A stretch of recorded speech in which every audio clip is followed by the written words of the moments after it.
Bueno, hermanos, hemos estado estudiando acerca de los pilares de la vida cristiana. Un cristiano que cree ser cristiano solo porque va a cierto tipo de iglesia, pues realmente tendría que analizar si es cristiano. Hay cualidades, y Jesucristo decía: en esto conocerá el mundo que ustedes son mis discípulos, en que tengan amor los unos por los otros. Ahora, cuando habla de esto, no habla de un mero sentimentalismo entre las personas.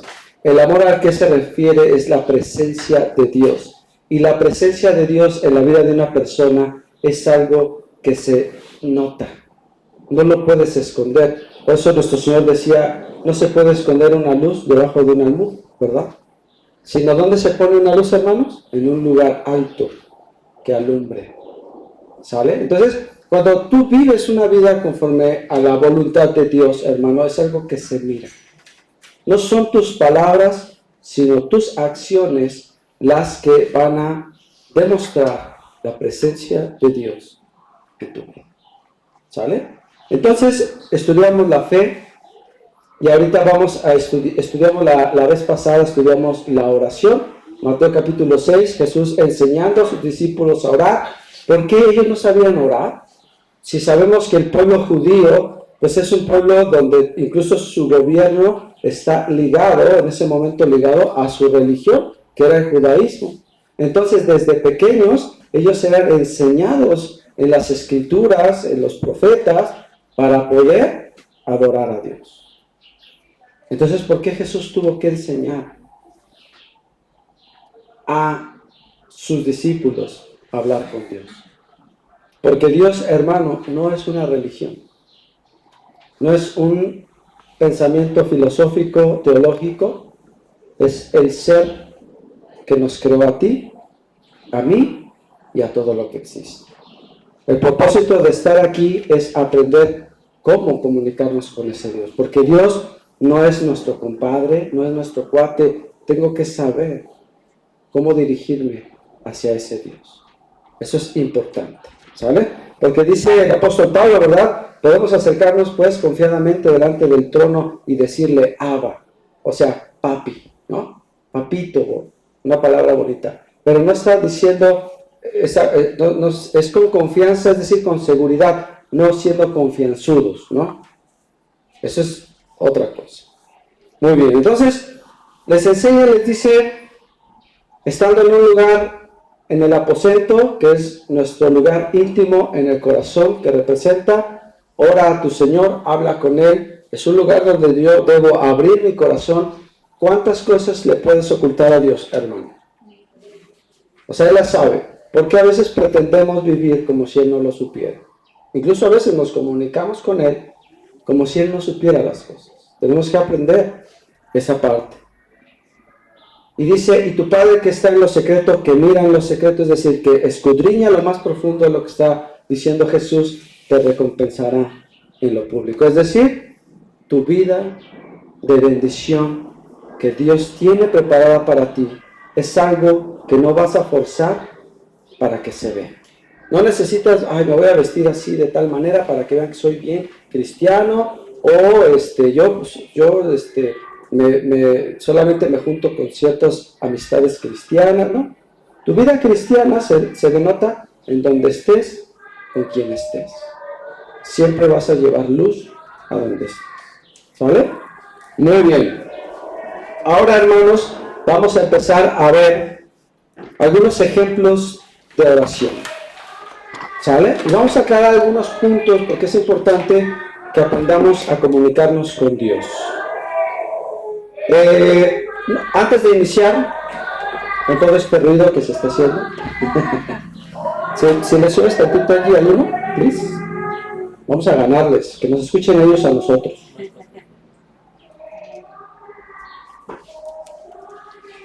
Podemos entender, bájale tantito a la ganancia. Creo que exageramos. Sí le ganamos. Sí le ganamos. Podemos entender, hermanos, que la oración no es una fórmula mágica. Ninguna palabra repetida sin sentido tiene algún poder o la capacidad de influenciar a Dios. Porque la oración, dijimos, nace desde el corazón, porque es ahí donde Dios va a escudriñar lo que hay dentro de mí. ¿Sale? De hecho, el apóstol Pedro recomienda a los varones de la iglesia, y perdón varones si les caigo gordo ahorita, pero no lo dije yo, lo dice la palabra. El apóstol Pedro dice que tratemos a nuestras esposas como vaso frágil, ¿verdad? Para no tener un conflicto con ellas, es decir, no estar desunidos a nuestra mujer. ¿Para qué? Para que no estorbe nuestra oración. Hay estorbos en la oración. ¿Sale? Entonces, mi vida tiene que estar bien alineada con Dios y su voluntad para tener una comunicación correcta con Él. En segundo lugar, Dios está más interesado en el estado de mi corazón y en el entendimiento que tengo cuando oro, que qué tipo de palabras estoy usando. Es más importante cómo está tu corazón cuando hablas con Dios que qué tipo de oración haces. No, yo me sé el salmo tal completo y ese se le puede dar al Señor. ¿Y lo entiendes? ¿Y lo vives? ¿Y lo compartes? Porque Dios está más interesado en eso que en que te aprendas la Biblia toda de memoria, pero no vivas ni una sola palabra que está escrita. ¿Vale? Muy bien, vamos a estudiar hoy 3 oraciones que están registradas en la Biblia y vamos a aprender, pero no quiero que lo aprenda como una fórmula, ya dijimos no es una fórmula, sino para que usted vea el corazón con el que se enseñan estas oraciones o cómo surgen las oraciones que vamos a estudiar el día de hoy. La primera de ellas es el famosísimo Padre Nuestro. ¿Cuántos se lo saben? ¿Ok? Bueno, aquí vamos a entender el propósito real del Padre Nuestro según la Biblia. También vamos a estudiar la oración de Jabes. ¿Quiénes han escuchado hablar de Jabes? Bueno, vamos a conocer a este personaje que es mencionado brevemente en la Biblia, pero su mención deja una marca profunda en la enseñanza que nos quiere dar. Y también vamos a estudiar una oración que efectuó Moisés en el desierto, en un momento de crisis muy fuerte, y vamos a aprender cómo estos 2 varones y la oración que enseñó Jesús, cómo se realizaron y bajo qué contextos, ¿vale? Muy bien. Vamos pues entonces, Mateo capítulo 6, Mateo 6, versículos 9 al 13. Este hermano está sacado de los rollos donde viene escrito el original del Padre Nuestro. ¿En qué idioma se escribió este escrito, esta narración? En arameo. ¿Sale? Entonces, este no está sacado de ningún instituto teológico, de ningún libro, de ningún autor. Esto es tal cual se tradujo de las escrituras originales. Y el Señor Jesús en este pasaje se acuerda que les está enseñando cómo orar. Y les insta a no ser palabreros, es decir, no usen vanas repeticiones. ¿A qué se refiere? Es decir, no se trata de rezos, no se trata de palabras domingueras, se trata de entendimiento y de hacia quién me estoy dirigiendo. Y entonces en este punto les empieza a enseñar. Vosotros, versículo 9 de Mateo 6, 9 dice así: vosotros pues oraréis así: Padre nuestro que estás en los cielos, santificado sea tu nombre, venga tu reino, hágase tu voluntad como en el cielo, así también en la tierra. El pan nuestro de cada día, dánoslo hoy, y perdónanos nuestras deudas, como también nosotros perdonamos a nuestros deudores. Y no nos metas en tentación, mas líbranos del mal, porque tuyo es el reino, y el poder, y la gloria, por todos los siglos. Amén. Este es el verdadero Padre Nuestro, el que fue encontrado y traducido directamente de los escritos de mano de Mateo. El apóstol, el discípulo Mateo, ¿se acuerdan? Muy bien. ¿Quién era Mateo? El recaudador de impuestos. Y él caminó con Jesús. O sea, esto él lo escribió de primera mano. A él nadie se lo platicó, nadie se lo enseñó, simplemente él lo registró. Muy bien. Entonces, hermanos, en esta oración que Jesús les enseña, tiene como propósito el darles a entender a los discípulos que hay muchos factores que involucran la comunicación con Dios. ¿Cuántas veces oraba Jesús? Cada que tenía tiempo oraba. Lo buscaban en el desierto, lo buscaban en el monte, lo buscaban, siempre ya sabían dónde encontrarlo. ¿Se acuerdan que platicamos? Muy bien.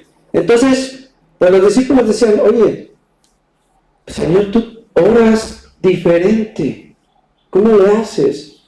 Y Él les enseña esta oración no para que la repitan, sino para que la disciernan. 6 cosas vamos a encontrar y 6 enseñanzas de esta oración. La primera es que toda oración es dirigida hacia Dios.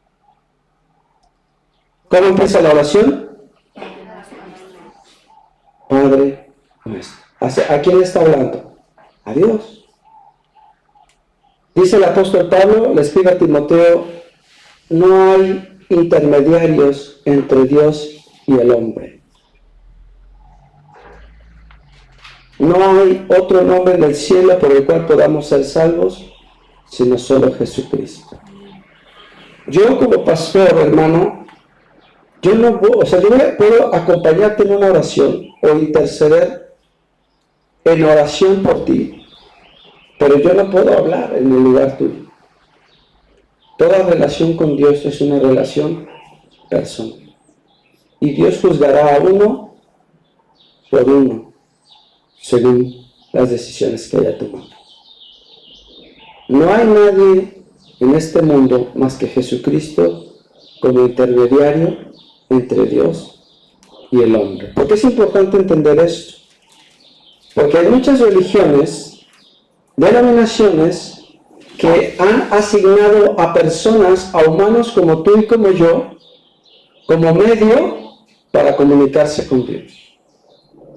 No solo ocurre esto en el cristianismo, ocurre en muchas corrientes religiosas.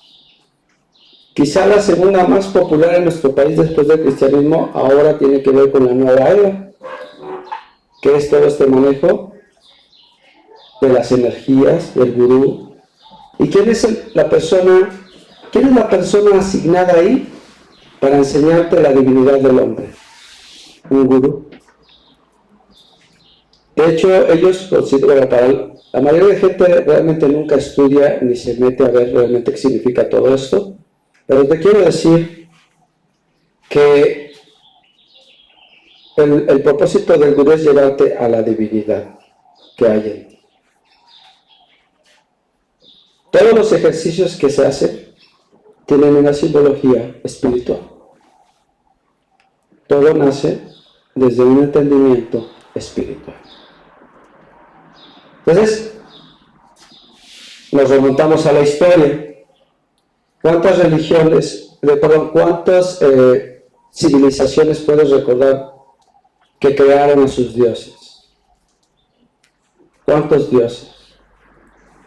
¿Sabes que en la historia solamente el pueblo hebreo es considerado un pueblo monoteísta? Por eso Dios tuvo que hacer un pueblo de la nada. Escogió a Abraham, que ya pertenecía a una civilización politeísta, porque no había ninguna nación que adorara solo a Dios. Todos estaban entregados a su idolatría, como sucede hoy en día. Y creamos dioses, y que si te pones la piedrita tal, te va a traer buena suerte. Y todo esto, cuando tú vas a la palabra de Dios, y desde Deuteronomio habla a Dios y le advierte a su pueblo cuando está creciendo y le dice todo esto es maldición. son anatemas, les menciona en el Antiguo Testamento. Después platicaremos de los anatemas que en el Nuevo Testamento adquieren un sentido, bueno, no un sentido distinto, sino una forma distinta. Muy bien. Entonces, toda oración, hermano, se dirige a Dios. Cuando tú tengas una necesidad, por favor, no corras primero al pastor.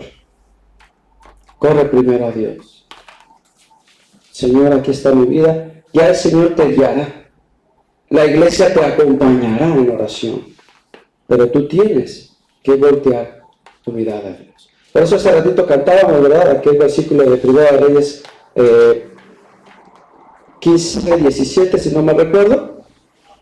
Si mi pueblo sobre el cual es invocado mi nombre se volviese de sus caminos e invocara mi nombre, y empieza a hablar de las promesas.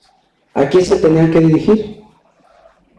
A Dios. En segundo lugar, la oración, debes entender, es un momento de adoración. ¿Qué es la adoración, hermano? Es un momento de reconocimiento, de entrega. Adorar para los judíos era el equivalente a ofrecer sacrificios. ¿Ok? ¿Qué le ofreces tú a Dios? Hoy entregamos carneros, como en aquel momento, palomas. ¿Qué damos a Dios? ¿Qué sacrificio traemos a Dios? Obediencia, alabanza. ¿Qué más? Gratitud. Obviamente la oración. Nuestro tiempo. ¿Sabes que el hecho de que hoy apartaste el domingo en este momento es adoración? Y Dios se agrada de eso. Por eso dice: Padre nuestro que estás en los cielos, santificado sea tu nombre. Esta es una expresión de adoración. Señor, tú eres santo. Tú eres esto. ¿Cómo reconozco a Dios? ¿Solo con palabras? Con mi vida. Reconozco. Por eso Judas, en la carta de Judas escribe que muchos se dicen ser de Dios, pero con sus hechos niegan la eficacia del Evangelio. Es que yo tengo a Dios en mi vida, pero con todos se pelean, de todos hacen chisme, siempre están enojados, muchas cosas.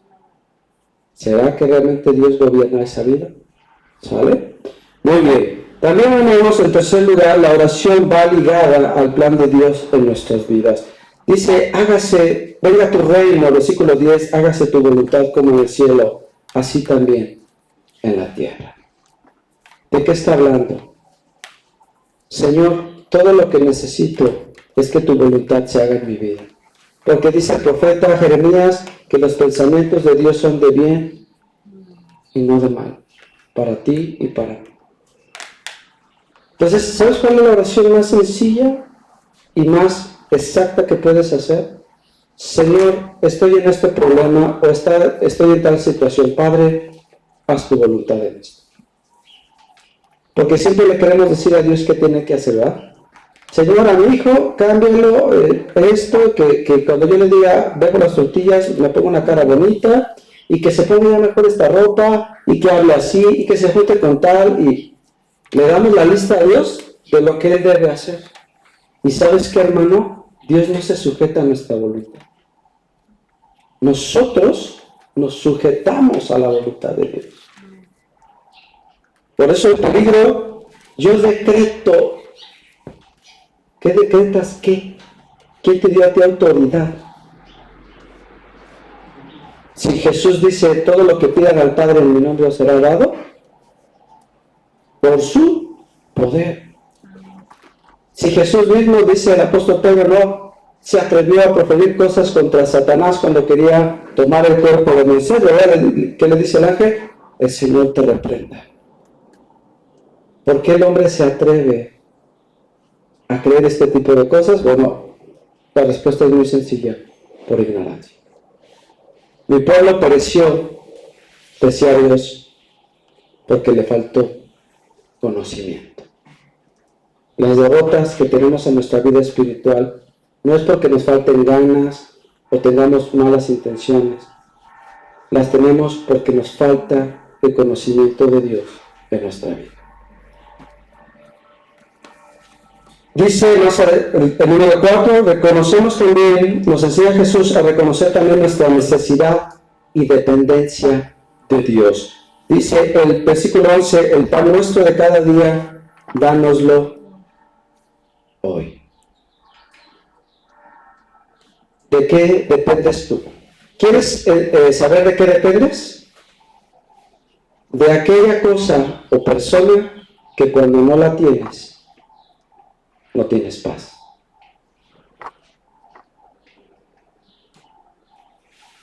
¿Qué puede ser? El dinero, las comodidades, una persona. Si no estoy con él, no soy feliz.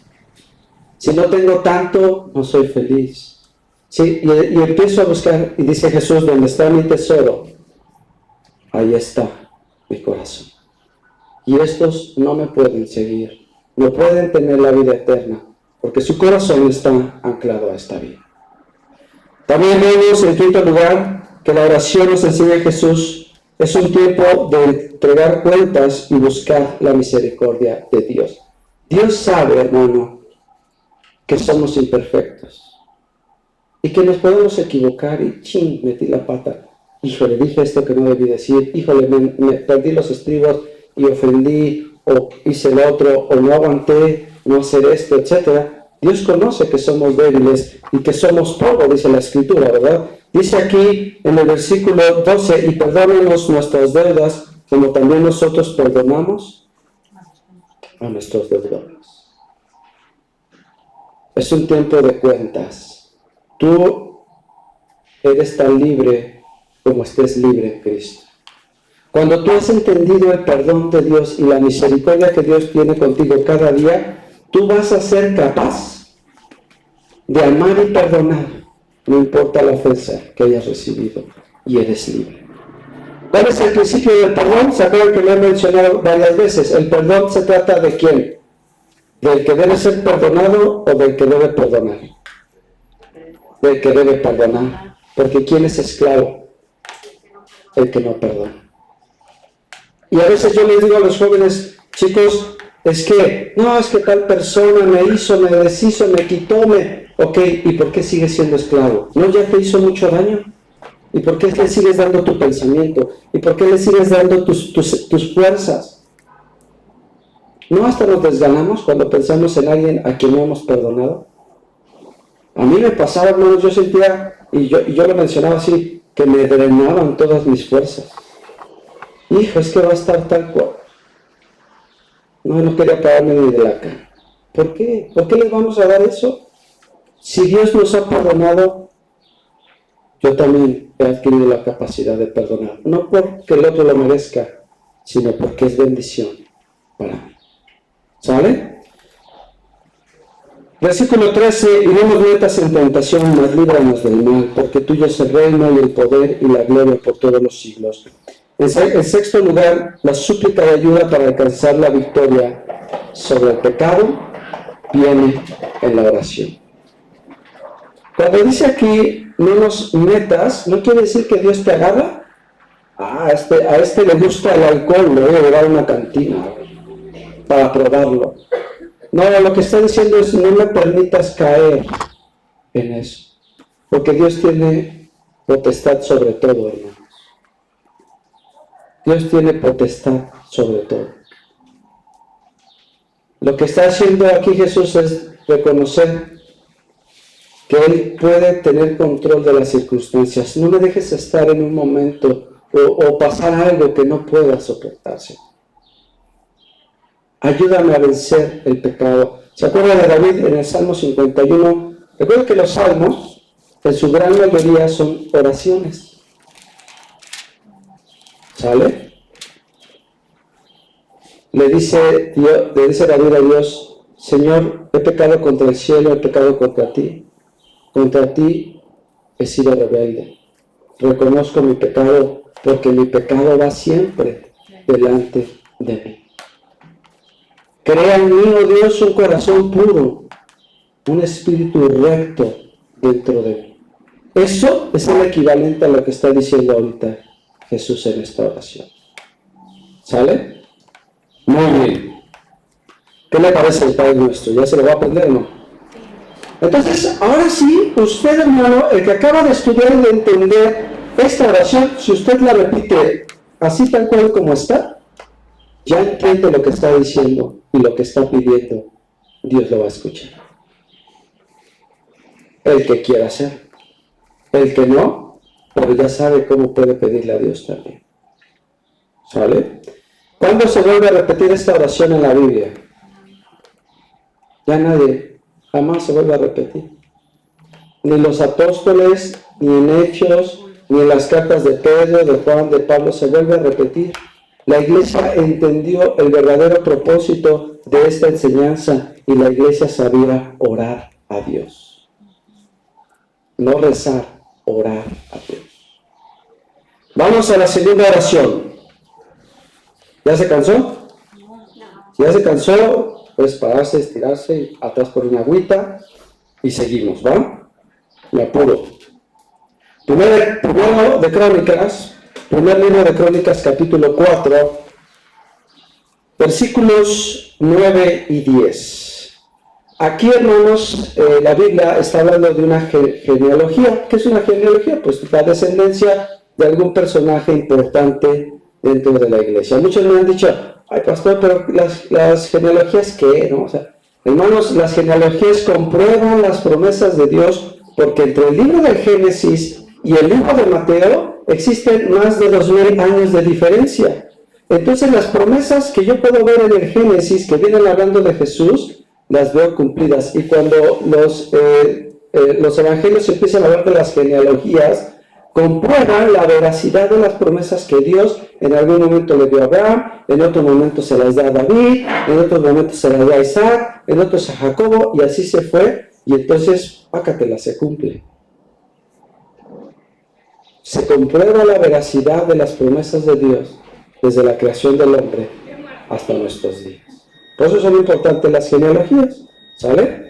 Muy bien, entonces, de toda la genealogía de la tribu de Judá, surge un personaje que se le conoce como Jabes. Y Jabes, hermano, dice la palabra, o sea, va diciendo, ¿no? Y venía Pedrito, y después nació Juanito, y después nació, y de le nació tal y tal. Pero de pronto la Biblia aquí hace un paréntesis, y como que hace una pausa. ¿Por qué habrá hecho esa pausa la Biblia? ¿Usted cree que Dios hace las cosas por casualidad? ¿O es que Dios le pidió al autor que tenía que llenar tantas miles de palabras en el libro? ¿No? Tienen un propósito y una enseñanza. Dice, y Jabes fue más ilustre que sus hermanos, al cual su madre llamó Jabes, diciendo, por cuanto lo di a luz en dolor.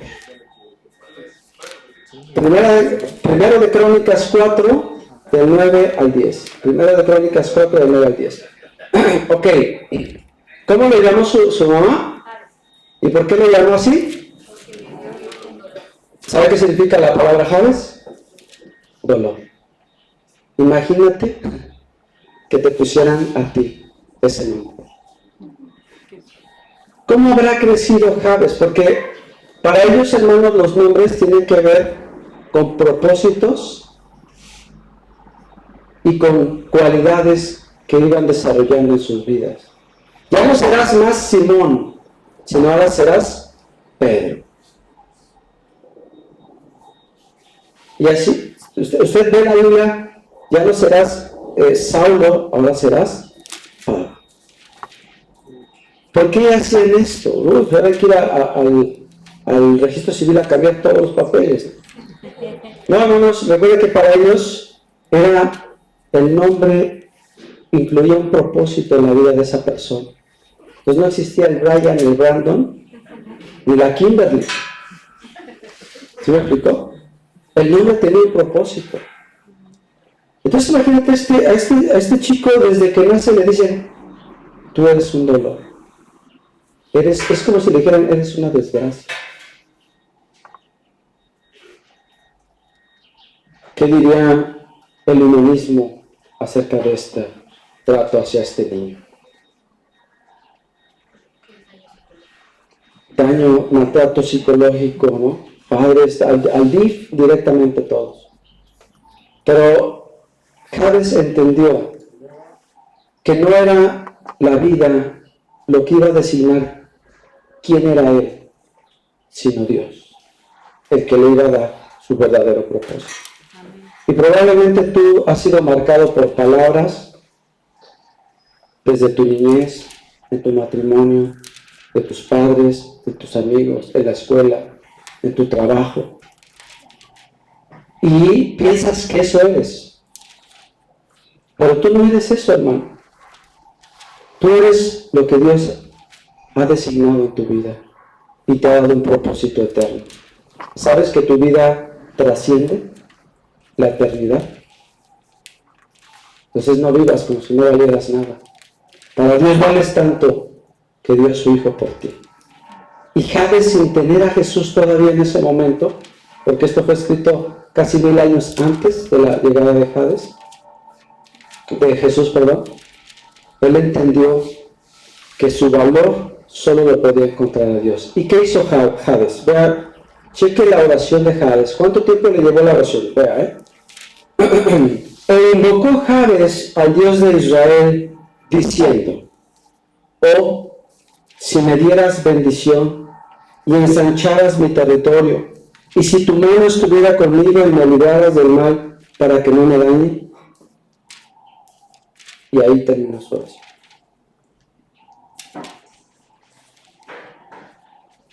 ¿Cuántas palabras usó Jabes? ¿Cuánto tiempo oró? ¿Sabe qué es lo que Dios pesó? Su corazón. Él estaba convencido de que Dios podía transformar su vida. Y esto agradó a Dios. ¿Y qué hizo Dios? Esa oración que yo necesito por lo menos unos 100 Padres Nuestros. Si no, no te escucho. ¿Qué hizo Dios? Y le otorgó Dios lo que le pidió. O sea, muy bien, Jabes. Ahí está. ¿Cuándo se vuelve a mencionar a este Jabes? Jamás se vuelve a mencionar. ¿Por qué la Biblia lo quiso mencionar? Para dejarnos un ejemplo del poder de la oración, hermano.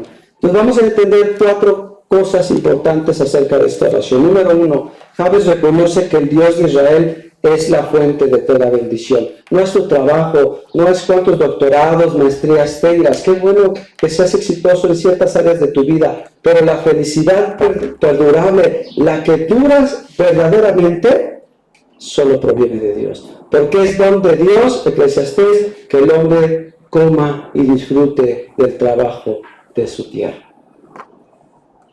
Dios da al hombre el privilegio de disfrutar lo que tiene. Ahí está, ¿verdad? ¿Cuántas? Es que este hombre García Luna y tenía departamentos acá y tenía esto, eso. Y yo pregunté, ¿cuánto de eso realmente disfrutó? Estarte siempre escondiendo, siempre cuidando de la espalda porque te va a dar la puñalada. ¿Eso es la vida que Dios promete? Pero mira, hermano, usted podría hoy tener un jacalito y unos frijolitos solo para comer. Pero si su corazón está en Dios, son los mejores frijoles y el sueño más reparable que usted puede tener, porque la presencia de Dios es su sustento. Y ahora le digo, no es lo que Dios desea para usted. Dios le va a dar mucho más. Porque si ustedes, siendo malos, saben dar buenas dádivas a sus hijos, ¿no decía Jesús? ¿Cuánto más nuestro Padre, que está en el cielo y que es bueno, no dará buenas cosas a quien se lo pida? ¿Pero para quiénes son estas cosas? Para sus hijos, para los que siguen, para los que obedecen, para los que se ha entregado su vida a Cristo. Muy bien, en segundo lugar, Jabes ora por la victoria y prosperidad en todos sus esfuerzos. ¿Cuántas cosas nos esforzamos, hermano, que no dan fruto? Es que ya me cansé de intentarlo. Es que yo trato de echarle ganas, pero mi matrimonio nada más no jala. Yo trato de echarle ganas y mi trabajo no sale bien, y no me van bien en mis ventas, y esto, y lo otro, tiene que ver, porque algo está estorbando tu comunión con Dios. Porque las puertas que Dios abre, ¿qué decía Jesús? Nadie las cierra. Y las que Él cierra, nadie las puede abrir. Así seas tu padre de Carlos Slim, si Dios dice, no, vas a prosperar, no, vas a tener esto, hasta que entregues tu vida para que seas salvo. Porque lo más importante para Dios no es que seas rico y que todo el tiempo tengas salud. Lo más importante para Dios es que tu alma no se pierda por la eternidad. Y si para que no te pierdas por la eternidad Dios no te puede prosperar, no lo va a hacer, y no porque te odie. ¿O quién de ustedes, si su hijo le pide pan, le daría una serpiente? Decía Jesús. Si nosotros entendemos que si le damos cosas malas a nuestros hijos, los vamos a lastimar. ¿Cuánto más Dios que es sabio? ¿Sale? Entonces Jabes entiende esto y le dice, Señor, tú eres mi fuente de bendición. Tú eres el medio por el cual, Señor, mi nombre no es nada, sino el que tú me has dado. ¿Vale? Y para último, hermanos, en tercer lugar, Jabes pide que la dirección de Dios y su fuerza sean evidentes en su día a día. Y si tu mano estuviera conmigo, me ligaras de mar para que no me dañe. Guíame en cada paso. Y si ves que la voy a agarrar, Señor, deténme. Y si ves que esta decisión que estoy por tomar, fréname. Háblame. Guíame. Así debemos orar, hermano. Señor, guíame en esto. Enséñame tu palabra. Dame luz en esta decisión, etc. Pero queremos orar y que en ese momento nos llegue. Es una disciplina. Es una disciplina. Y por último, hermanos, Jabes ve a Dios como su defensor. Él es el que pelea en nuestras batallas. Tú no puedes cambiar al hombre. No vas a poder cambiar a tus hijos. No vas a poder cambiar a tu hermano, tu hermana, tu papá, tu mamá, etc. Dios es el que convence al hombre, dice, ¿verdad? Jesús decía, y el Espíritu convencerá al hombre ¿de qué? De pecar. Tú solamente esfuérzate en vivir una vida agradable a Dios. Ese es tu propósito. Esa es tu tarea. Muy bien, hasta aquí la oración de Jabes. ¿Qué le parece, hermano? Qué sencillo, ¿verdad? Pero qué profundo. Y eso, ¿sabe? Hay un libro muy bonito, si usted lo puede conseguir. Es un libro completito de la oración de Jabes. Y está tremendo, ¿eh? Y tú dices, ¿cómo un librote de estos, de una oración que parece tan simple? ¿Sale? Muy bien, vamos con la última. ¿Cómo se llama el libro? No me acuerdo bien el nombre, ahorita lo checamos. Vámonos a Números. Ay, perdónenme, mis hermanos. Se me borró aquí el pasaje. ¿Cuál oración?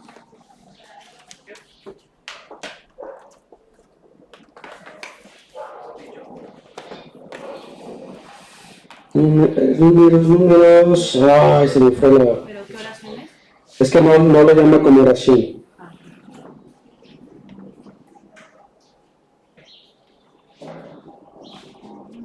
4 me parece. Y no tengo internet. ¿Me prestas tu Biblia? Dime quién hace la oración. Moisés. No se las leo y ahorita les paso el libro.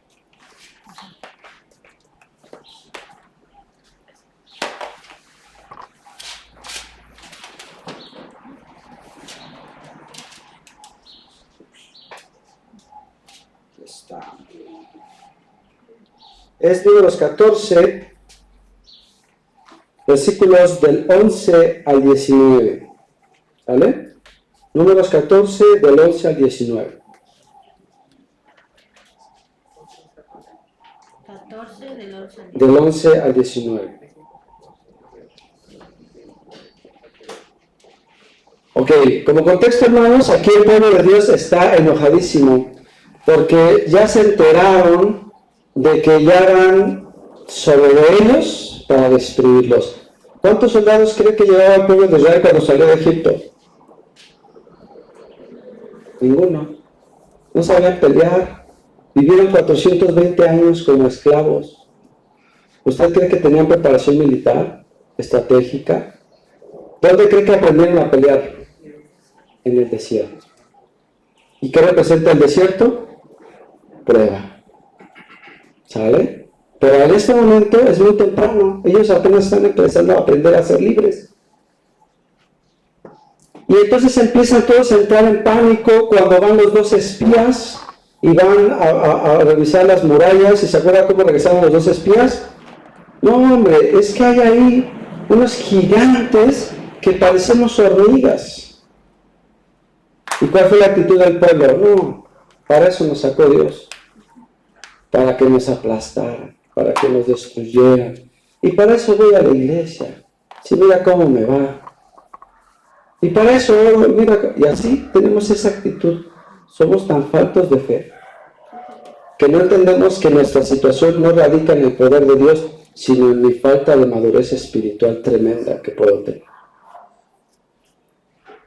Y empieza un diálogo entre Dios y Moisés. Y fíjate lo que dice Dios, es muy fuerte.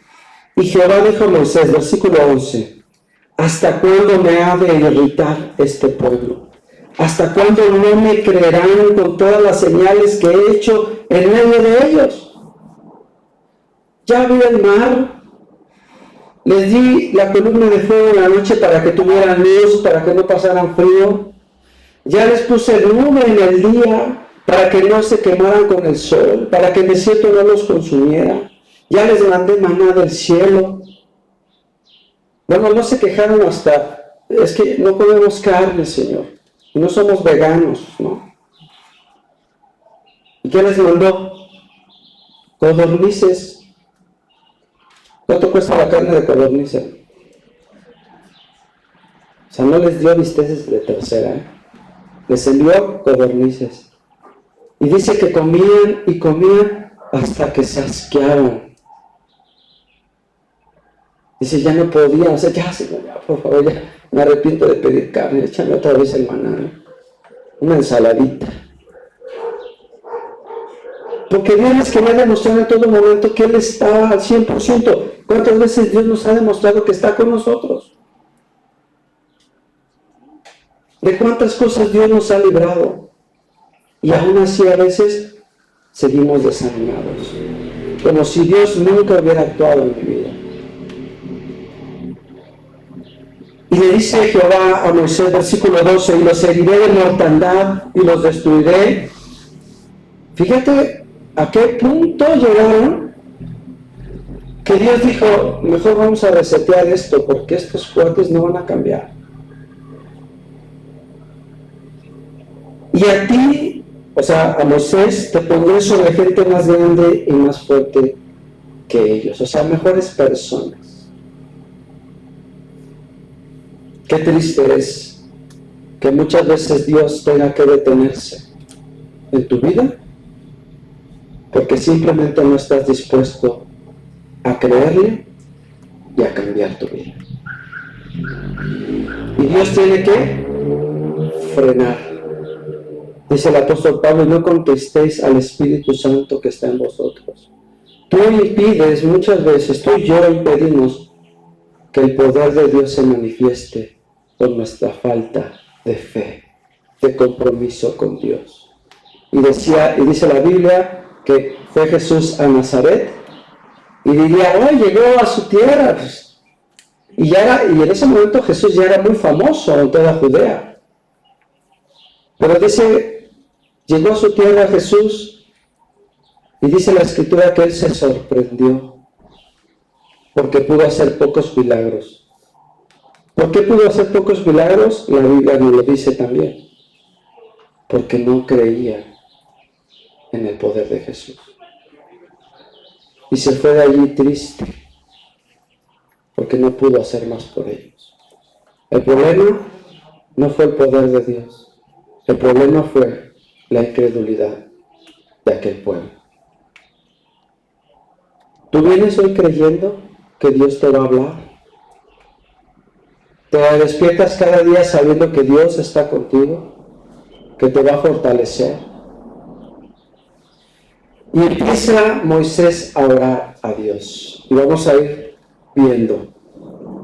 Pero Moisés respondió a Jehová: lo oirán luego los egipcios, porque de en medio de ellos sacaste a este pueblo con tu poder. Y lo dirán a los habitantes de esta tierra, los cuales han oído que tú, oh Jehová, estabas en medio de este pueblo, que cara a cara aparecías tú, oh Jehová, y que tu nube estaba sobre ellos, y que de día ibas delante de ellos en columna de nube, y de noche en columna de fuego, y que has hecho morir a este pueblo como a un solo hombre, y las gentes que hubieran oído tu fama hablarán diciendo. Lo primero que hace Moisés es reconocer lo que Dios ha hecho. Si tú quieres, hermano, permanecer firme en la fe, no te olvides de lo que Dios ya ha hecho por ti. ¿Qué ha hecho por ti? ¿Podrías enlistarlo ahorita en tu mente? ¿Tienes trabajo? ¿Tienes un lugar donde descansar? Ahorita que llegues a tu casa, ¿tienes que comer? Yo les aseguro que más de uno aquí, el día de hoy, va a ir a comprar algo rico para comer.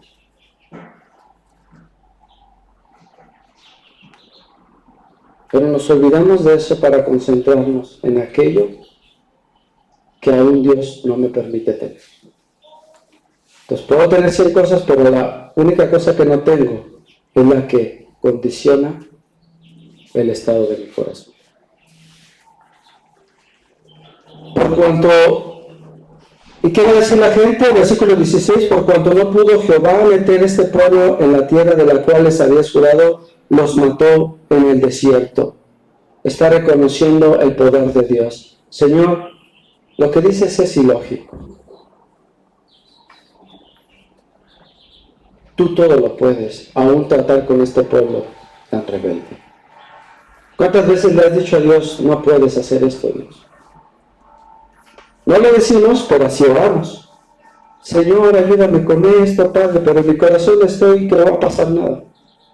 O sea, yo estoy convencido. Decíamos el jueves, solo me desahogo. Pero realmente no estoy orando. Ahora pues, versículo 17, yo te ruego que sea magnificado el poder del Señor, como lo hablaste diciendo. Como lo hablaste diciendo, ¿a qué se va a remontar? ¿Qué va a empezar a usar Moisés para hablar con Dios? Adivinen, la palabra de Dios. Y se va a remontar a las promesas que le dio a Abraham. Qué importante es conocer la Biblia. ¿Qué le dice Moisés? Versículo 18, Jehová tardo para la ira y grande en misericordia, que perdone la iniquidad y la rebelión, aunque de ningún modo tendrá por inocente al culpable, que visita la maldad de los padres sobre los hijos hasta la tercera y hasta la cuarta generación. Bueno, los terceros y hasta los cuartos, hablando de generaciones. Perdona ahora la iniquidad de este pueblo según la grandeza de tu misericordia, y como has perdonado a este pueblo desde Egipto hasta aquí. Agarra la palabra, agarra las promesas de Dios y las expone. Porque hemos dicho, hermanos, que la fe no es recibir lo que yo quiero. ¿Qué es la fe? Recibir lo que se me ha prometido. ¿Qué te ha prometido Dios? Si yo ahorita, hermano, te preguntara, hermano, dime una promesa que Dios tiene para ti y en dónde está en la Biblia. ¿Podrías decirlo? Hermano, ahí está. Si no lo puedes decir, por eso Satanás nos da unas zarandeadas, porque nos ataca, Porque ¿dónde ataca Satanás? Con una idea. Sí, no me va a alcanzar. Y esa idea empieza a echar raíces. ¿Y a dónde aterriza? Llega al corazón. ¿Y qué pasa en el corazón? Se contamina. Y cuando se contamina, entonces yo empiezo a ver la vida desde un punto de vista contaminado. Por eso una persona que todo el tiempo está enojada, ¿qué decimos? Ay, ese está bien amargado. ¿Por qué, hermano? ¿Porque tiene un problema psicológico? No, porque su corazón está lastimado. Y eso condiciona su manera de actuar, su manera de vivir. Moisés utiliza la palabra de Dios para orar. Tengo que entender la palabra de Dios para conocer su voluntad. ¿Tú quieres seguir la voluntad de Dios? ¿Cuántos dicen amén? Yo sí quiero, porque yo sé que si la hago, ya estoy del otro lado. Si tú, hermano, aún no has entregado tu vida a Cristo, hoy es un buen día para hacerlo. Porque el Señor viene, pero viene solo por su iglesia. Y dice Mateo 24, y cuando vean las señales de los últimos tiempos, no se asusten. Que si la guerra, que si la economía, que si la violencia, no te espantes. Gózate, no por eso, sino porque nuestro galardón está cerca. Póngase de pie y vamos a orar.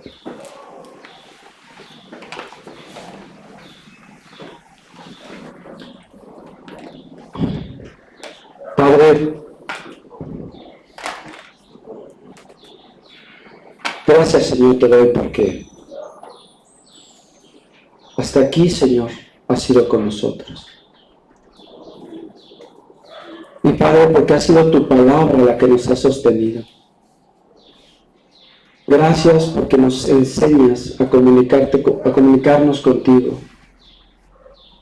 Porque tú anhelas estar con nosotros también. Nos amas tanto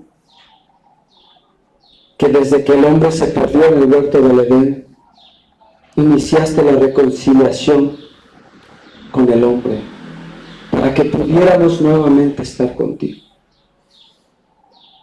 Pero a veces, Señor, como dice la parábola del sembrador, los afanes, las riquezas, los placeres de este mundo han ahogado tu palabra en nuestro corazón. Y para nosotros es más importante otra cosa que tú. Otras personas que tú. Pero hoy, Señor, estamos aquí, los que hemos entendido que tú eres lo más importante. Yo te doy gracias, Señor, porque al principio mencionaban que eras tú para nosotros. Y escuchaba decir lo más importante. Nuestro Señor, nuestro Salvador, nuestro Padre, nuestro Hacedor. Señor, eres tantas cosas para nosotros. Y todo por misericordia. Enséñanos también a nosotros a orar, para que podamos, Señor, ser hombres y mujeres de oración, una oración activa, una oración consciente y poderosa, no por nuestra palabrería, sino por nuestro entendimiento de tu palabra, Señor. Permítenos, Señor, ser cada día más y más como nuestro Señor Jesucristo, quien no daba un solo paso sin antes haber orado hacia ti. Quita de nosotros, Señor, cualquier ídolo, cualquier cosa, Señor, que ocupa tu lugar. Porque nuestra confianza no está en este mundo, ni lo que hay en él. Nuestra confianza está en ti. A ti sea la gloria, la honra, Señor, y el poder En el nombre de nuestro Señor Jesucristo. Amén. Amén. Vamos a orar.